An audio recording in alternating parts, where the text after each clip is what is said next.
Well, you guys can be seated. And you may have seen a new face. Jerry was playing bass with us this morning. He did awesome, right? Man, those Craigslist ads we put out are really working, Casey. It's really going good.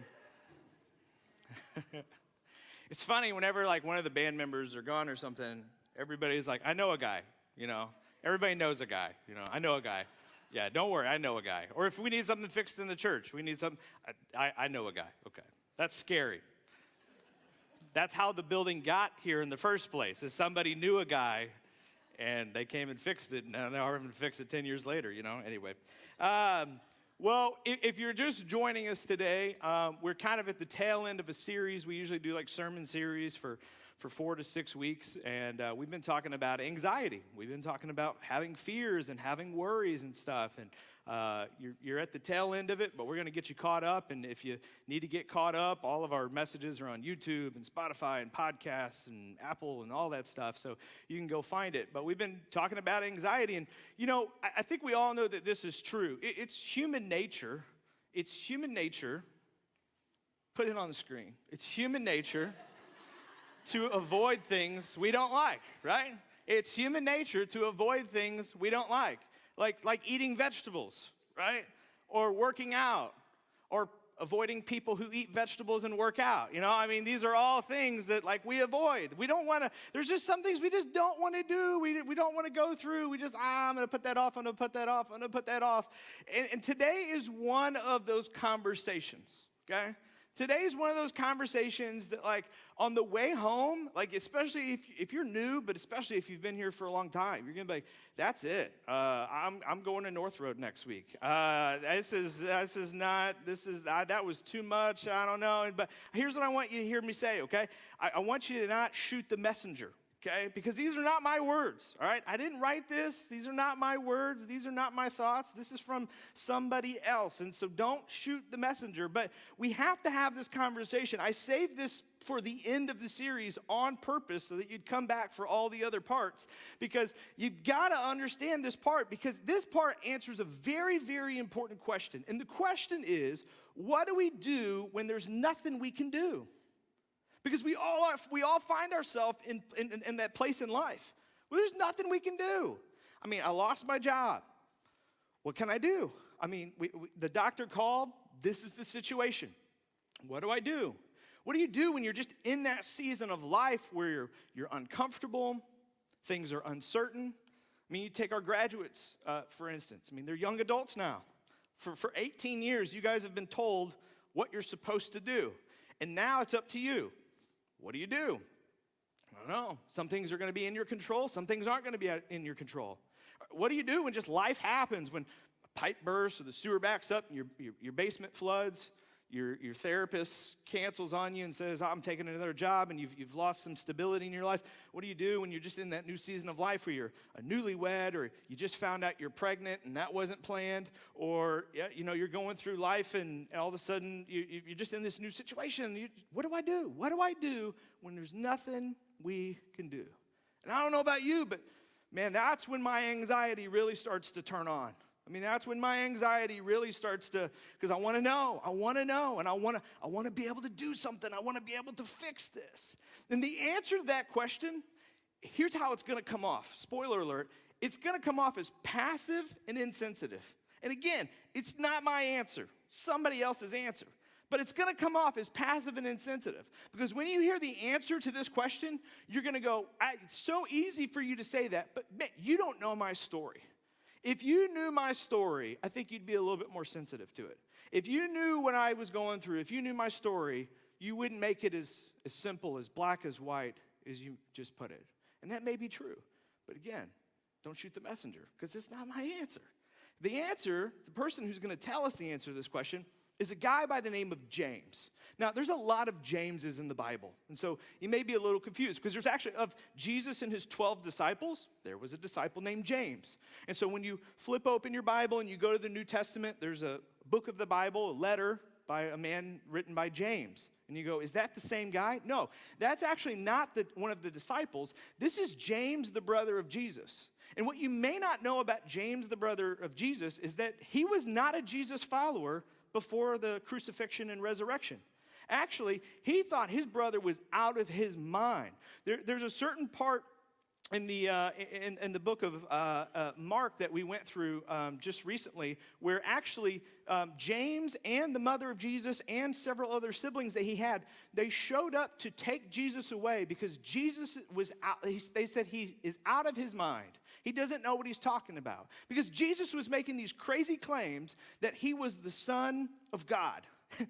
He was going around telling everybody, I am the Son of God, and I'm basically God in human form on earth. And even Jesus' mother and brothers were like, this boy has lost his mind. I grew up with him. Let me tell you, that kid farts like everybody else. There's no way that is the Son of God. I have seen that man wet his bed. There's no way that is the Son of God. We're going to take him away. We're going to put him in the loony bin because there's no way. But then what we find is past the crucifixion and past the resurrection, all of a sudden James is a follower of Jesus and claims to be a Christian.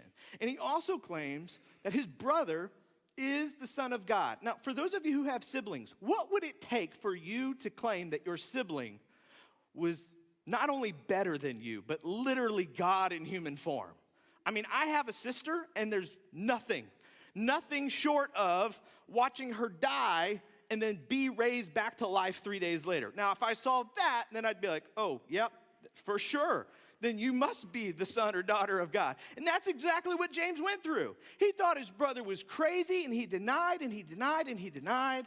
But then when he saw publicly his brother be crucified on the cross, obviously dead, put into a tomb, dead as a doornail, and then 3 days later saw him alive, well, he was convinced. Then yes, absolutely. My brother's claims were accurate. He is the Son of God. Now, what happens next is as the disciples start to kind of take their post and plant churches and go spread the word, James actually stays in Jerusalem and takes over the Christian church, or the church of followers of Jesus in Jerusalem, which you might think, wow, what a privilege, what an honor. Because if you know anything about Jerusalem, I mean, it was the epicenter, right? It was headquarters for Judaism and a lot of the stories that we read and a lot of Jesus' ministry. So I mean, it's like, wow, you got like the capital church. But here's what you may not realize is that, remember, it was the Jews who killed Jesus, okay?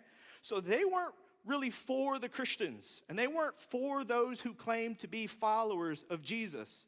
So actually, James gets put in charge of the church of Jerusalem, but all the Christians are considered blasphemers. They actually disown all of the Jews who claim to now follow Jesus. They disown them, they cut them off from support, and then they told them that they couldn't visit the temple anymore to worship or to pray. And even the poor that claimed to follow Jesus, they cut them off from financial assistance. So James was actually in a very, very bad predicament. It got so bad that the Apostle Paul, as he goes around the Mediterranean and starts to plant churches with Gentiles, which Gentile is just a word that means not Jews, he started to plant churches, and he started to take offerings and collections and raise money to send back to James and the church of Jerusalem, because they were so cut off from support that their families and their poor were starting to suffer and starve. So he's literally sending back offerings to them to try to keep them afloat. So when James writes this letter, I say all that to say that James writes this letter, and although it seems passive and insensitive, he's writing it to a community that is very heavily burdened, who's going through some very difficult trials, and whose life is not easy at the moment. So this is what he says. He says, I, James, a servant of God and of the Lord Jesus Christ. So there it is. He goes, believe it or not, I didn't believe it before, but yes, my brother is my Lord. And to the 12 tribes scattered among the nations, greetings. So he's writing all of these different people that he pastors to, all of these people who are going through this trial. They need a word, they need encouragement, and so this is Brother James's encouragement to them. He says, whenever you face trials of many kinds, and that word face, in the Greek, that word means when you are surprised or when you're robbed of. So he's saying, whenever you are suddenly surprised by trials of many, many kinds, whenever you are surprised, he says this next, consider it. He's already starting to lead us there. He's like, all right, so you know when you're surprised by trials in life and something pops up and there's nothing you can really do and you're wondering, what in the world can I do? He says, just consider. And when he says consider, what he's saying is, I want you to adjust and reframe. Adjust and reframe. Because how many times when we're surprised by something, whenever we all of a sudden come into the face of a trial, all of a sudden our perspective kind of narrows in, right? We had a very broad idea. We had a large frame, a different frame of mind. We were able to see the whole picture, but now there's a problem. We zero in. We can become very, very narrowly focused on what we're up against. He says, I need you to consider, I need you to adjust and reframe just for a moment. And then he says this, I want you to consider it pure joy, my brothers and sisters. Now, see what I'm saying? Passive and insensitive. Passive and insensitive. Whenever you face trials of many kinds, what do I do? Well, for just a moment, consider it pure joy. James, are you out of your ever-loving mind? You don't even know my story. You don't even know what happened. You don't even know the trial that I'm up against. Don't you dare tell me that I should consider it pure joy. Again, I'm not saying it, James is. All right? So if you send me an email and you're like, that was the worst, I'm like, yes, I totally agree. James sucks, right? But this is what James says. He says, consider it pure joy. Now, hang on just a second. Why would we ever consider it pure joy? He says this, because you know. And when he says because you know, a lot of us, we know, but we lose sight of it, right? When we're in the middle of a trial and we come up against something, we lose sight of what we're able to see before the trial. As a matter of fact, if you watch somebody else go through it, you can see it clear as day, right? When you watch somebody else go through a trial, you're like, it's very obvious, like what they need to do. It's very obvious that it's going to be okay. Why is it not obvious to them? Because you lose sight. Because when you're surprised, when you face a trial, you get very narrowly focused. But he says, you know this. You just have to adjust and reframe. He says, you know that the testing of your faith, go back and let me read the rest of that. Because you know that the testing of your faith. Here's what James is trying to tell us. He's trying to tell us when you go through trials, when you face trials in life, you've got to adjust, reframe, and refocus for just a minute. Because in that moment, there is a testing of your faith. Now, I don't know your church experience. I don't know what you heard about faith or what you thought faith is, but faith is just confidence in God. That's what your faith is. Your faith is your confidence in God. And James says something amazing happens. I don't want you to consider it pure joy that you're going through something hard, but in the midst of all this is an opportunity.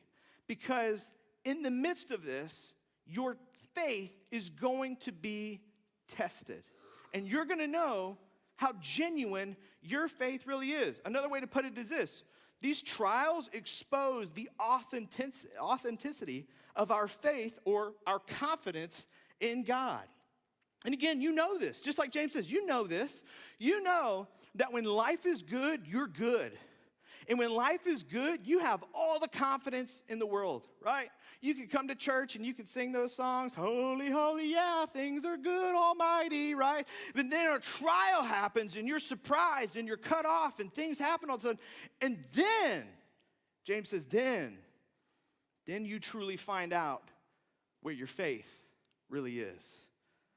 Because all of a sudden, all those things that you said you believed, you're going to find out if you really believe them. All of a sudden, the things that you grew up hearing and you said you trusted, you're going to find out if you really trust them. You're going to find out what was real and what was genuine, what was fake. You're going to find your weak points. James says, here's why I want you to consider it pure joy. Although this is going to be hard, although nobody would wish this upon themselves, in the midst of this will be a testing of your faith that will expose the genuineness of your faith. And you'll find out something about yourself that you could not have found out otherwise. Last year, I had a revelation about myself. Last year, I was one day picking up my son, Braden, from William Capel Elementary, and he's walking out, and he's limping. I cannot describe it any other way other than he looked like Forrest Gump. I mean, he just comes, and I'm like looking at him, and he's talking fine, he's acting normal, but he's definitely walking like Forrest Gump. And I'm like, son, what's wrong? What's going on with you? And he's like, I don't know. I'm like, okay. And so that night we go to CrossFit, and my friend Nate, who's a chiropractor in Winsville, he's there doing class 2, and I go, Nate, look at him. So Nate has him run from one side of the gym to the other, and he goes, yeah, something's definitely off. You need to bring him in. So next day we go to Nate's chiropractic office, and he looks at him, and he's turning his hip and stuff, and he goes, well, Michael, he goes, you definitely need to go take him to an orthopedic. And I said, whoa, like an orthopedic? What are you talking about? He goes, well, I don't know exactly what's going on, but something's definitely wrong. And he said, I don't know, I got some ideas about what it could be, but something's not right in there. And he said, it could be this or it could be that. And he goes, it could be Perith's disease. And I said, Perith's disease? Which, at that point, welcome to another episode of An Anxious Person on Google, right? So, Perith's disease, what is that? And he goes, oh, you need to call. You probably ought to call today. You probably ought to get in and stuff as soon as you can. So I even called his pediatrician, and I was like, hey, this is what's going on. They're like, you need to go see an orthopedic as soon as you can. And I'm like, whoa. So, of course, I get on my smartphone, and I'm Googling Perith's disease. And it's this condition in kids where blood flow will stop to the hip joint. And all of a sudden, the hip will collapse, and it'll lose blood flow, and all of a sudden, it leads to all this different stuff. And so that was maybe what was causing the limp. We didn't know. And so, again, I'm like, okay, well, Perith's disease, how do you fix that? Blah, blah, blah, blah, blah, blah, blah. And so I'm looking through, and I start to see could lead to the need for surgery, could lead to being in a wheelchair, could lead to being in 2 legs and an A-frame cast, and all of this stuff. And I'm going, what in the world? So a couple days later, we call, and we get right into an orthopedic. And so Kate and I and Braden, we go spend the day down at the orthopedic office, and they're doing all these scans and these tests of them, and they're having them walk. And, again, as an anxious person, I've already been anxious for a couple days. Like, what Perith's disease? I've never heard of this. And, possibility of my son being in a wheelchair or an A-frame cast and all this stuff. I'm going, what in the world's going to happen? So we go, and the orthopedic doctor comes in and goes, well, it's either one of 2 things. It definitely could be Perith's disease. Or, the other thing is, has he recently been sick? And I was like, hey, had a little cold a couple weeks ago. And they're like, well, it could be inflammation in his hip from a virus. So she said the prescription is the same. 2 weeks, 0 activity, 2 weeks. We can't have him do anything. He needs to stay off his feet as much as he can. He can't do gymnastics anymore. He can't play at recess. He can't do gym. You can't do any of that stuff. And so you just got to get him off his feet and rest him up for 2 weeks. So we go home, and we cancel gymnastics, and we write the doctor a note, or the school teacher a note, says he can't help in recess, and he can't do anything in gym and any of this stuff. And we're basically carrying him around like Tiny Tim, if he needs to go to the bathroom or anything, I'm just carrying him over my shoulder, as much as I can, just to try to get him. And, try to keep a 5-year-old still, right? It's the hardest thing in the world. And so he's still going to school, and he's coming home, and he's telling me these sad stories. I'm like, hey, how was school today? Was it recess? All I could do was sit under the tree by myself, and so everybody was playing during recess, and I just sat under the tree, Dad, and Jim, I just sat on the bleachers. And again, we're just waiting, which, for a person who's full of anxiety like me, just waiting is the worst, right? But during this time of waiting, and I'm anxious-filled, I start to, obviously I want prayer and I want support from my friends and from my gym and from my church and stuff, so I'm telling people about it. And all these people that I never knew had dealt with Perith's disease are, sending me text messages. So Courtney Monteith's brother had Perith's disease, and she said, yeah, my brother had that. I'll never forget the vacation we had where he was in a wheelchair and in this A-frame cast thing. But hey, I want you to know it gets better. For some reason, eventually, by the time they're an adult, blood flow returns to the hip and they end up having a normal life. And so I met all kinds of people. Yeah, I had a friend who had Paris disease. I even met a girl. She said, I had Paris disease. And I played competitive softball. So now we're starting to frame this thing. And I'm starting to understand that even if he does have Paris disease, which we don't know if he does, but even if he does, like, it's going to be okay. But again, I'm a very anxious person. Do you think that gave me any comfort at all? Absolutely not. I mean, honestly, people who kept telling me, well, it's going to be okay, I almost started to get ticked off. I'm like, shut up. It may be, but that doesn't help me right now. Because now I'm in this time of waiting. Now I'm in this time of figuring out if my son does have Paris disease or not. And so I've told you, like, I've been on a journey with a counselor and a therapist. So in the midst of this, I got to go see my counselor and my therapist. And so I go tell him what's going on. And of course, I got other things going on in my family and in my life and everything else. And it's just kind of coming to a boiling point. And I'm telling him about everything. And we're starting to talk. And he goes, well, let's frame this thing just a little bit. I mean, we talked about this last week. We talked about how a lot of times we fear the unknown, but really the truth is not much is unknown. Because either it'll be fine and what we fear won't even become a reality, or what we're fearing coming, it will come, but it will work out. We will get through it. It will just be tough for a time, but it will work out. Or we'll live on, right? And so my counselor, he's like, well, I mean, let's kind of frame this thing. I mean, let's say it is Paris disease. Let's take it to the worst case scenario. What will happen? And I'm like, well, if he has Paris disease, I mean, it's going to be tough, but it will work out. But I'm thinking about all these things, I'm thinking about, like, well, what do our vacations look like from here? What is my son just started school? What does elementary school look like for him? Is he going to be in a wheelchair? Is he going to be in this A-frame cast? For how long? Is he going to be able to do sports? Is that going to affect him socially and all this stuff? And so and he says, yeah, but it's going to, like, work out. I mean, that he's not going to die. It's going to be okay. You're going to get through this. And I told him, I said, yeah, but I don't like that answer. I don't like that answer, Doc. And I just want to know. I just want to know what it is. I just want to know what it is. And I want to know what I need to do.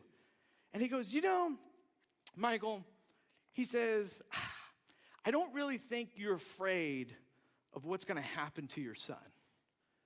He said, I don't really think you're afraid of what's going to happen next. I said, well, what do you mean? He goes, just listen to me for a minute. And again, this is my counselor to me. I'm not talking to you. This is a Michael story. This isn't a you story.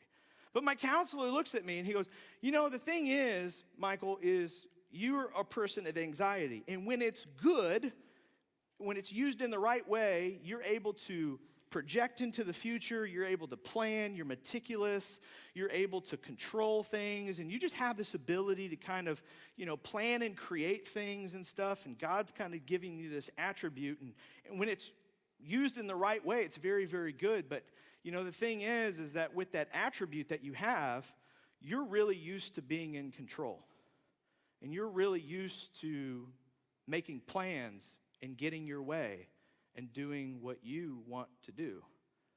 And he said, in the midst of this, it's going to be okay. That your son's going to be all right. But he said, I think what you're really worried about is that you didn't plan this and you can't control this. And you're more concerned about how this is going to screw up your plans, and you're more concerned about how this is going to make your life uncomfortable, and you can't do anything about it. And you're really used to getting your way and doing and being in control, right? I said, excuse me? He said, let me put it this way. He says, it's very simple. He says, when things don't go the way you want and when you aren't in control, you get upset. He said, at the core of your anxiety, for you, it's not a chemical imbalance. It's not anything like that. For you, it's that you're so used to getting your way and being in control and being able to manipulate things that honestly, it's given you somewhat of a God complex. And when life throws you things that you can't control and you don't get your way and your plans get ruined, that's what really gets you upset. And so you're not really anxious right now, and you don't really want to get to the bottom of this because you want to get it, because you're worried about your son. You just want to get this figured out to see if your plans are ruined or not. I'm like, shut up. But I listened to him, and I thought about that really long and hard.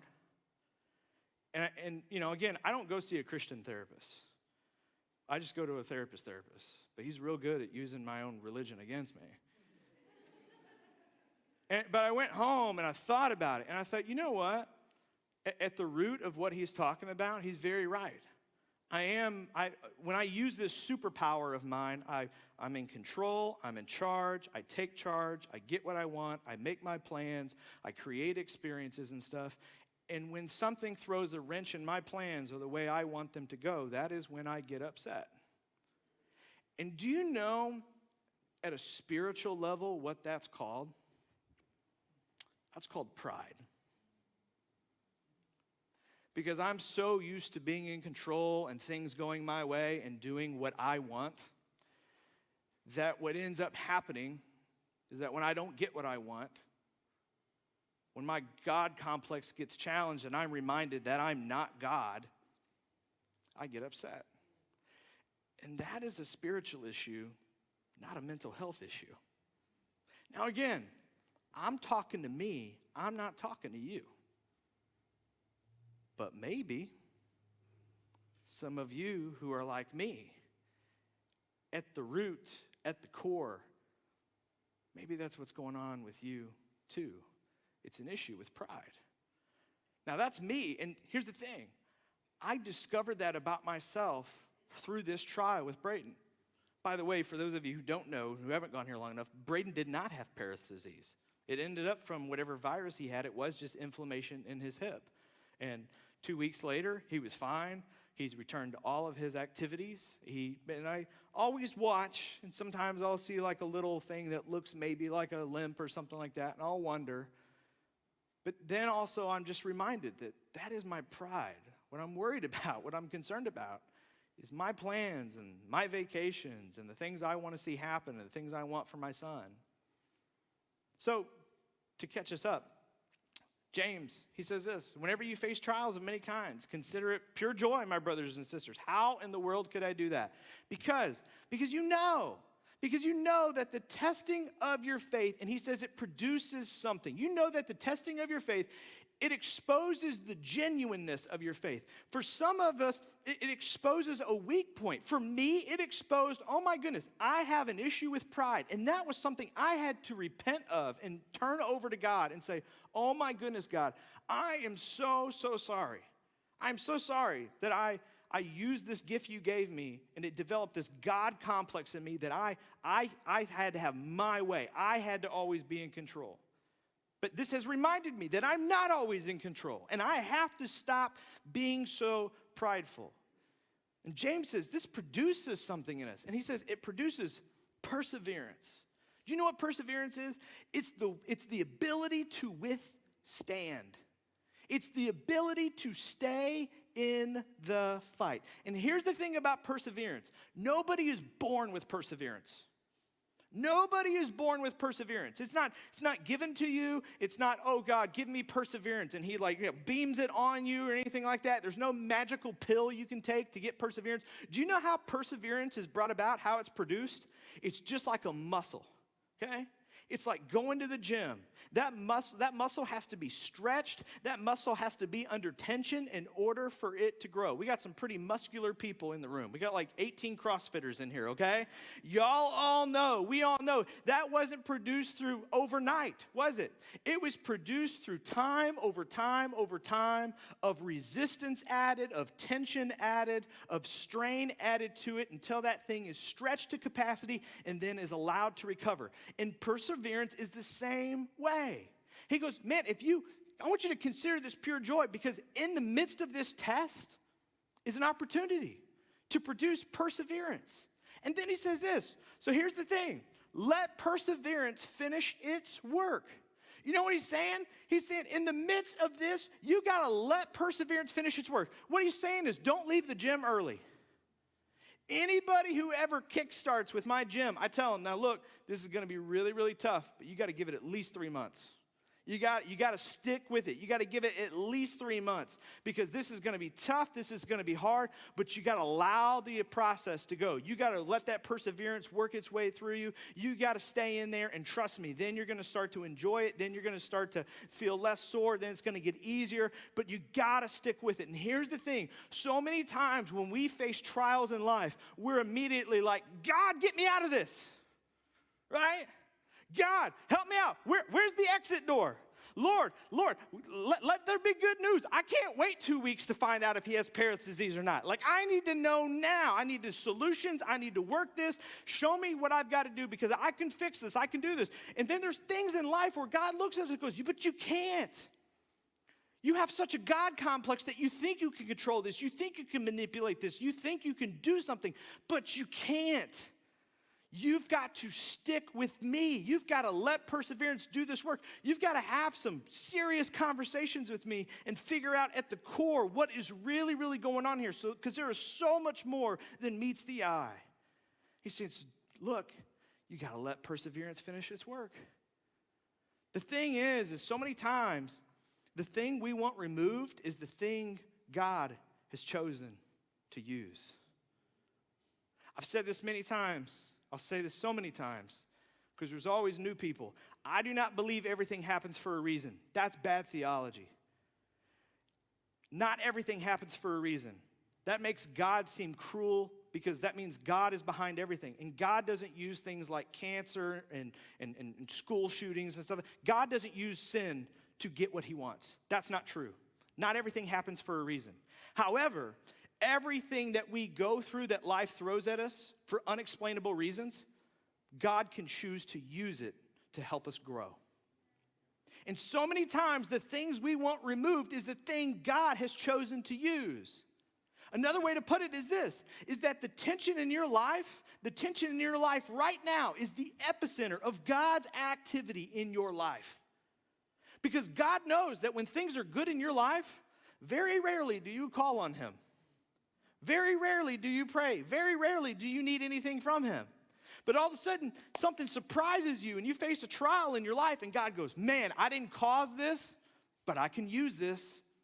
I can use this to not only draw you closer to me, but I can use this to help you grow. And that's exactly what James says. He goes, so let perseverance finish its work so that you can be mature and complete, not lacking anything. I want to make you mature. I want to make you complete. I want to help you grow. How can God do that? I'm going to use this. I'm going to use this to help you grow. I'm going to help this. We talked about last week how God is outside of time. There are some things that God knows are coming up in your life. Seasons of difficulty, bad news, things you don't even know about. And sometimes he looks at these small little battles, these small little workouts ahead of the big one and goes, you know what? I'm going to use this to get you ready because something's ahead that you don't even know. It might be another pandemic, might be a world war, might be something personal just to your family, to your life, to your health. And God goes, I got to use this. So I think so many times, God didn't use this or God didn't do this, but he can use this to get you ready for what's ahead. Kate and I were talking about this during Mother's Day last week. We were just talking about motherhood and being a mother and recalling, when she was pregnant with our 2 kids and stuff. And she said, it's crazy. Like, I remember whenever I was pregnant, how uncomfortable I was. But she said, I think God kind of designed being pregnant that way because when that baby's born, it's way more uncomfortable.